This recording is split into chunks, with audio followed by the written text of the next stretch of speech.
Rugby World Cup, League World Cup, Trans-Tasman Netball, T20 World Cup, NPC Final, FIFA Football World Cup draw. Grab your snacks, Aotearoa. It's one of the biggest weekends of sport we've had for years. I'm Zoe George and this is The Podium.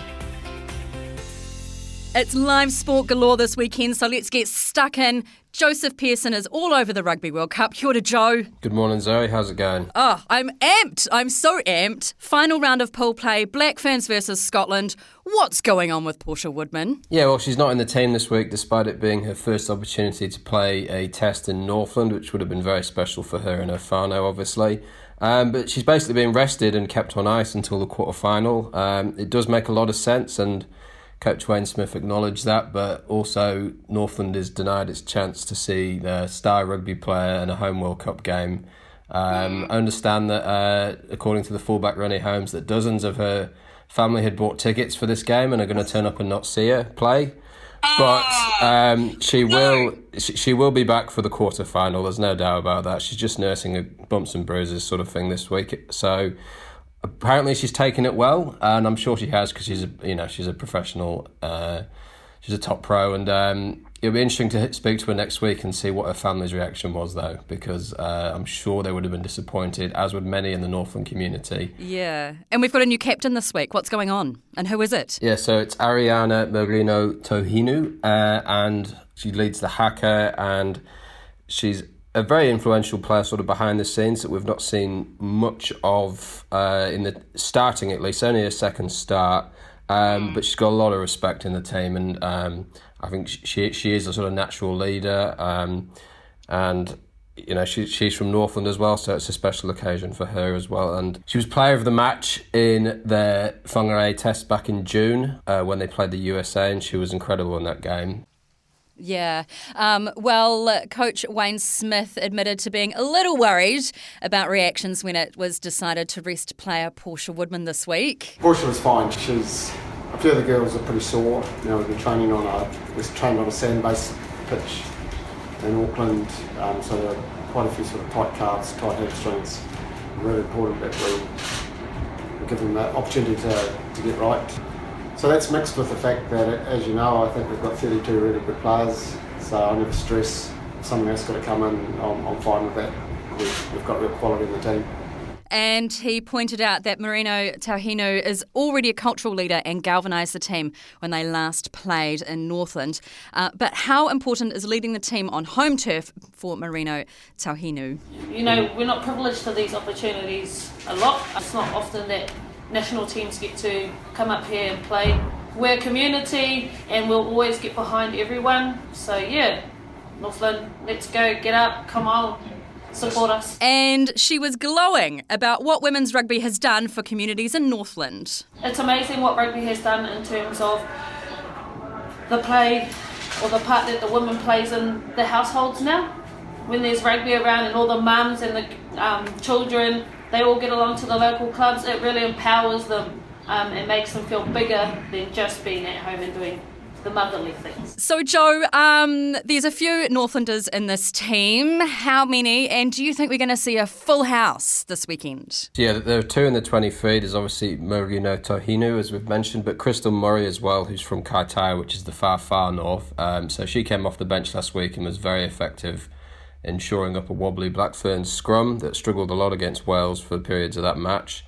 And a full house, I believe there is going to be a decent crowd. I understand that there's actually a bigger crowd expected for the quarter-final next weekend. I do think the locals will get behind it, and even if there isn't totally sold out, it will be pretty noisy, because when I was up here in June, it was quite a low crowd, but it was still very loud. Australia-Wales game just beforehand as well is a very important game for both of those teams.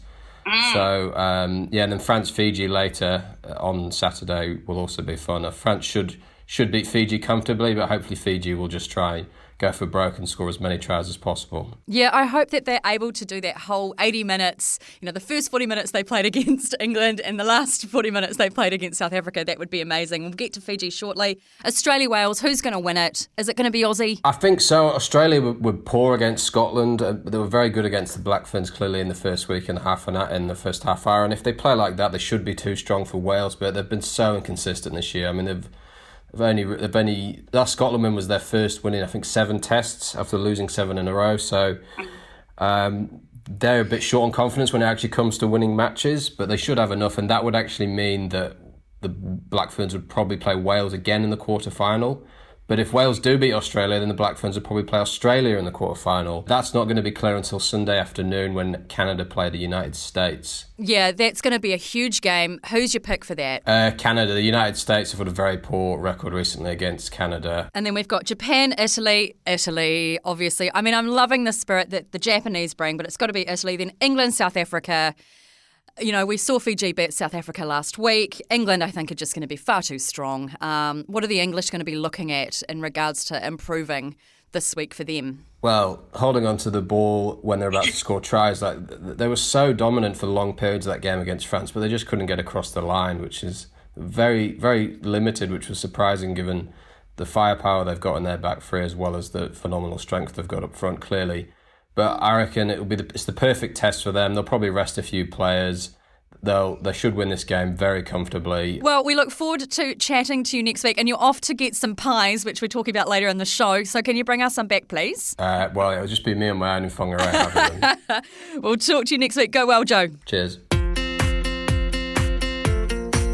And Fiji, while they had a historic win against South Africa, this weekend's game may be the last one of the Rugby World Cup as they face France, one of the tournament favourites. I spoke to Tori Tokelau. There was blue and white everywhere you looked at the stadium.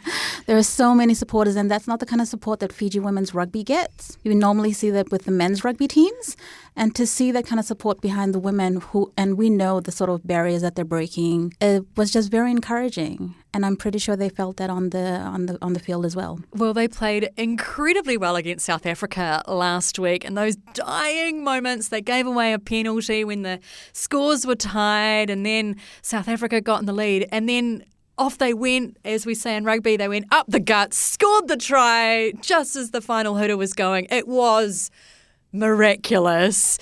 Do you think that they can translate that against France this weekend? It's typical Fijian flair, right? Oh, yeah. You see that with the men's team as well. But and with Fiji rugby, anything could happen on the day. We would love to see a win. And they would have to really dig deep to get a win against France because France is the favourite. We're really the underdogs come the last pool match. But everyone would love to see Fiji in the quarterfinals. It's the only Pacific team other than New Zealand. Do you think that we now are on this amazing fast track that other Fiji girls and women are seeing people just like them playing rugby? Do you think that we're going to see more Fijian women and girls, not only in Fiji but also in New Zealand, take up the sport? 100%. I mean, we have rugby clinics now being held in Fiji with little girls that have put their hand up for rugby. One of them is my niece, and she loves the Fijiana players. And this is something that we didn't see 5 years ago. And this is all credit to the work that they do.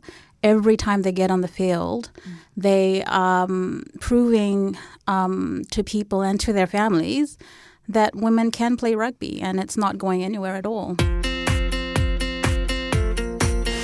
And also this weekend, the New Zealand Junior Girls Rugby Festival is taking place at Ponsonby Rugby Club in Auckland from the 22nd to the 24th of October. There'll be Rugby World Cup players there, so get down and support our future Black Ferns.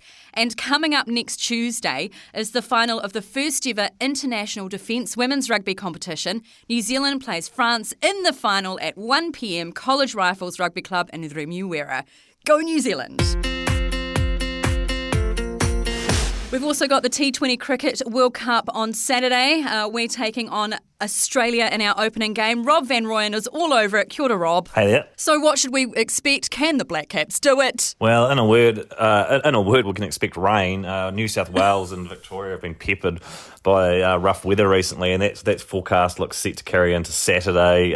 Lots of rain forecast, some thunderstorms potentially. So if there's any play at all, look, we're looking at potentially a shortened match, which is a shame. This is a rematch of the World Cup final last year. So, fingers crossed that weather does come through. But anyone who was concerned about missing some of the other sport on action on Saturday night, they might have their decision made a little easier if this game's affected by rain. Yeah, there's so much sport on. I'm like, I don't think I have enough screens to watch everything all at once. How's the team shaping up? Is Lockie Ferguson back? Yeah, look, the main, Daryl Mitchell, if there is play on Saturday, Daryl Mitchell won't play. He's looking at coming in the second match, which is Afghanistan on Wednesday. Ferguson and Milne look fine.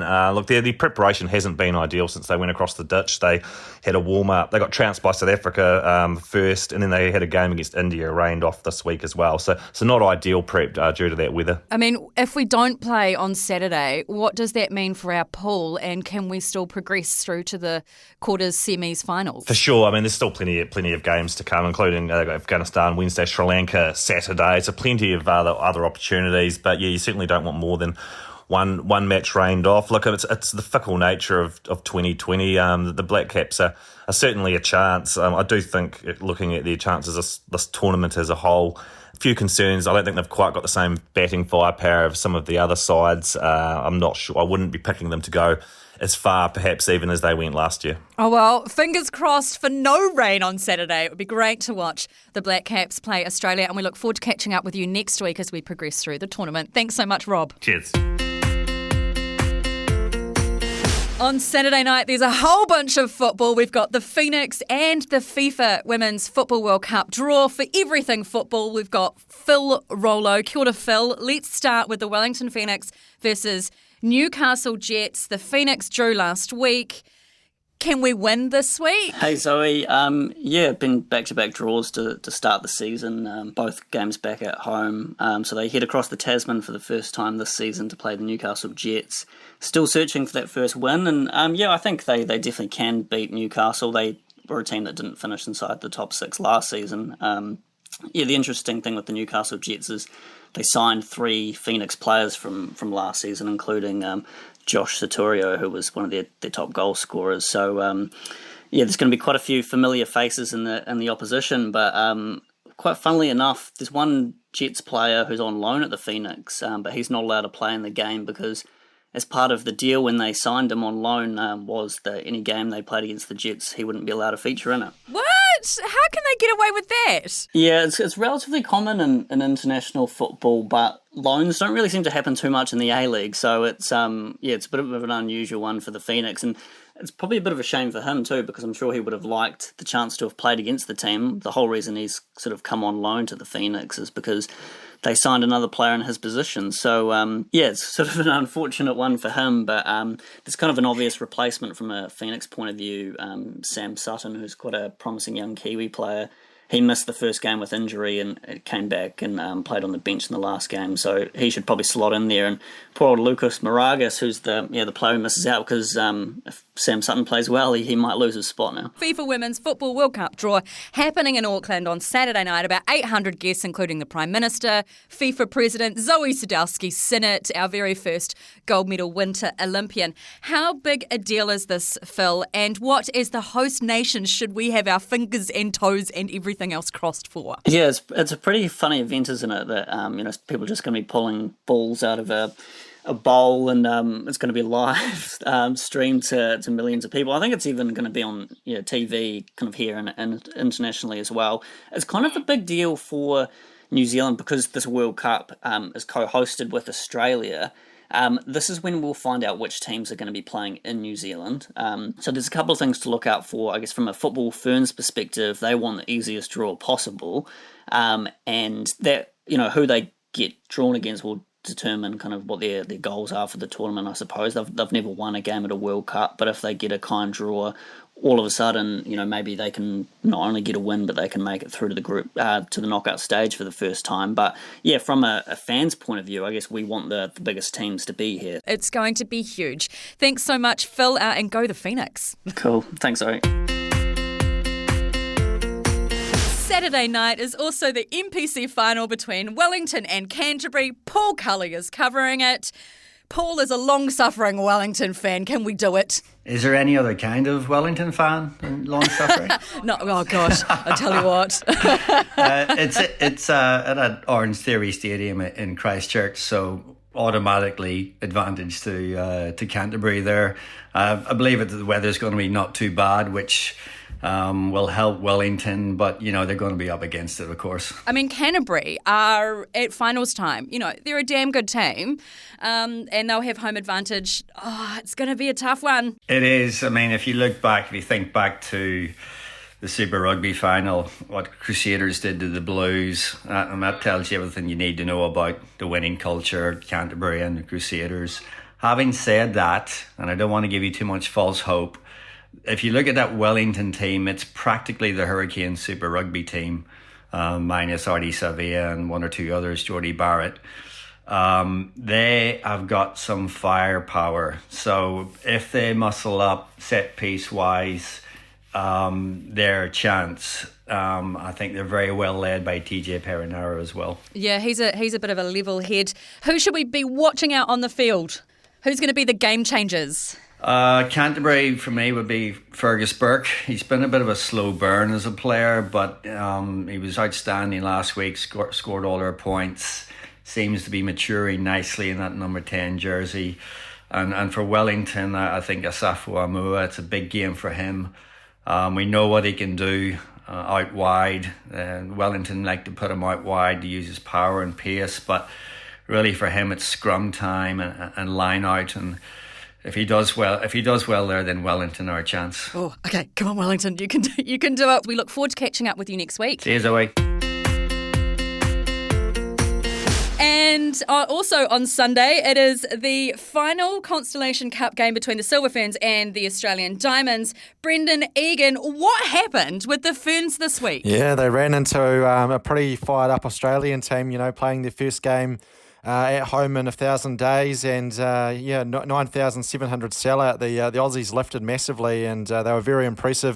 Sunday, can we get up? Can we do it? Well, not overly confident myself. Australia, yeah, they've really lifted, and they've got the confidence behind them. But you know, with Dame Norleen Taurua as coach, she's always got a trick up her sleeve. So she'll no doubt have the next few days working hard with the Ferns to try and come up with a game plan that's going to negate the Australians. So definitely underdogs. I mean, if you were Dame Norleen right now, what would you be saying to the Ferns? Well, she said in the comments after the game that the Silver Ferns didn't stand up to the physicality of the Australians. They just really defensively put a ton of pressure on the Ferns, and they just really didn't adapt and really found it hard. So, Australia are going to do that again out there on Sunday. They're going to be very physical. They're going to go after every ball. They're going to be on their back. So the Ferns just need to adapt to that and be smarter. So that's going to be a big one for them, and they've got to start better. They were very poor. They were half asleep to begin the game, fell into a hole, and if you fall into a hole against Australia, it's hard to get out. So they need to be switched on right from the opening whistle. Oh, well, we look forward to getting all the latest from you early next week. Enjoy the game. Cool. Thanks, Zoe.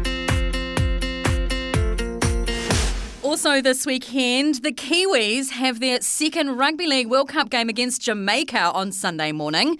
The New Zealand skate team, artistic, speed, scootering, skateboarding and rink hockey have headed to the World Skate Games in Argentina. The games start early next week and will run until the middle of November. All the best, team! It's a historic weekend for Māori cricket in New Zealand on Sunday in Mount Maunganui, with Auckland and Northern Māori playing the first ever T20 and 50 over games between two Māori Association teams. And it's the Mead Cup final in Heartland Rugby between Whanganui and reigning champs South Canterbury on Saturday. And Ngāti Puru East Coast will host Mid Canterbury in Ruatoria in the Lahore Cup final on Sunday. And speaking of Mid-Canterbury, sport doesn't run without amazing administrators, and Tanya Dearns is doing the business in a newish role as the Chief Executive of Mid-Canterbury Rugby, one of only 3 women to hold such a role. Dearns has spread her magic across a number of sports as a defender for the Silver Ferns, an administrator in basketball, a coach in netball for the Pulse and assistant coach for the Magic. So, of course, with the Rugby World Cup underway, I had to ask her, what is her favourite sport? Can I say golf? Because I did 6 years at a golf club. We're multi-talented. You're only one of 3 female CEOs out of 26 rugby provincial unions. Why is there just 3, and is this a concern? Look, I think there's been a huge push around sport over the last couple of years to be diverse and inclusive. I think once you get into a role like mine, not very many people move on. Pretty cool job to work in. So I think that probably the opportunity for more females just hasn't been presented as yet. So there's going to be a couple of our Heartland CEOs have announced their resignation. So you might see more females come next year. Oh, do you reckon we could make it to 50-50 gender split for CEOs and provincial unions? That'd be nice, wouldn't it? It would be really nice. But at the moment, there's only the three of us waving the flag. So it's cool. It is very cool. What's the most pressing issue facing rugby right now, and what needs to be done to fix it? There's several, Zoe. You know, we're really struggling in the teenage boys space. There's a huge drop-off once they sort of hit that high school age group, and trying to get that high school, secondary school model right, and make sure that what they're experiencing in our sport is worthwhile and making them want to stick around. And the other is just exposing the sport to as many people as possible, and the drive to make it as accessible to everybody is one of our strategic priorities. Now, I don't want to drag up the 1991 Netball World Cup, which New Zealand lost to Australia, or your stint as coach with the Pulse or the coaching snub for the Magic. So what did you learn from all of those experiences? Were they setbacks or were they experiences? Look, I guess in the moment there's setbacks, and in the moment it feels like a kick in the guts. But when you get through it and you get into the next bit and you move through the next door, you put it down to experience and continual growth, I guess. You learn so much more about yourself through adversity than you do through success. I've sort of built a bridge and got over it. I don't hold any more grudges, so just move on. Another tough one. Sprigs, sneakers or stilettos? Stilettos I haven't worn for 100 years, and being 6'2", I never wore them in the first instance. I'd have to say sneakers. I live in my Converse when I don't have to go be at work. Well, yes, I was going to ask, what's the best thing about being 6'2"? Be able to reach the top shelf of the supermarket. You know, a number of times you get asked to help people when you go into the supermarket. It's quite amazing. And what's the worst thing about being 6'2"? Finding jeans that actually fit. Oh, yeah. I'm the opposite. I'm short, so I can't reach anything. So, yes, I need people like you to help me reach stuff. And then jeans are always too long for me. So, jeans are always, they say that isn't the fashion at the moment ankle grazers? Well, I think ankle grazers on me come halfway down my calf, so not a good look. What do you want to say to those thinking about a career in sport? Oh, look, I think go for it. It's a huge opportunity to be able to, for some people to be able to combine a work life with their passion. And, I've been really fortunate, whether it's been as a player or as a coach, and now as an administrator, to be able to stay involved in sport, be whatever shape ball or stick or whatever it is that I've been part of, and just go for it. It's really cool. You can read more from Tanya Derns this weekend in the Sunday Star Times. Pies don't seem like a choice of elite athletes, but it's exactly what the USA team tucked into during their time in Whangarei for the Rugby World Cup. They scoffed 90 pies in total at Salt Air Cafe. I didn't want to mince my words or get too cheesy, but wanted to find out what makes owner Julie and John Sands Pies a crust above. Hi, Zoe. Did you get a bit of a shock when all of a sudden 30-odd rugby players showed up to your cafe? Well, they sort of hijacked us, but we did have about probably 8 hours notice. 8 hours notice? Yeah. And they ate, was it 90-odd pies? 90 pies, yes. Did you have to keep baking as it was going along? No, because we were usually pretty good. We usually have everything in stock and ready to go. How many pies do you normally sell in a day? During the winter, probably 80 a day. What kind of types of pies did the USA team eat? Okay, they had a variety of mince and cheese, steak and cheese, steak and mushroom, lamb and kumara, butter chicken, pepper steak, and seafood. I am salivating. I really need to go out and get a pie. Did they get stuck into the tomato sauce? Like, did they eat it like a true Kiwi using their hands and stuff, or was it all knives and forks? Yeah, they did. No, hands. It's the only way to eat a pie, right? Yeah, it is. It is. Producer Jono's here as well. Jono, do you like pies? Oh my God, Zoe, how long have we known each other? Surely by now you know that I love anything covered in pastry. And hi, Julie, I'm actually a whangarei boy, so I know your cafe.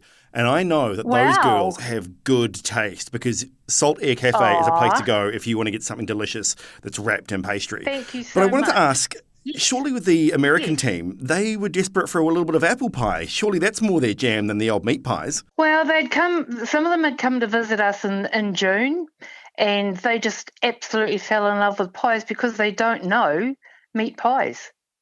They know pumpkin pies, pecan pies, sweet pies, but not savoury pies. Is pies like the official food of rugby, though? Like, you go and play rugby and then you get a pie after, or you go to watch the rugby and you get a pie. Is it just, I reckon it's just the national food for the national sport? Yeah, it is. It is. What's your favourite pie, though? Like, if we could only choose one pie, what would you recommend? Oh, you know what? I'm a simple girl. I just love my mince pies. I'm like mince cheese, steak, and anything with cheese in it, I'm good for. But the problem is, though, because I'm gluten intolerant, pies normally don't agree with me all that well. But I will deal with it because the pie is worth it.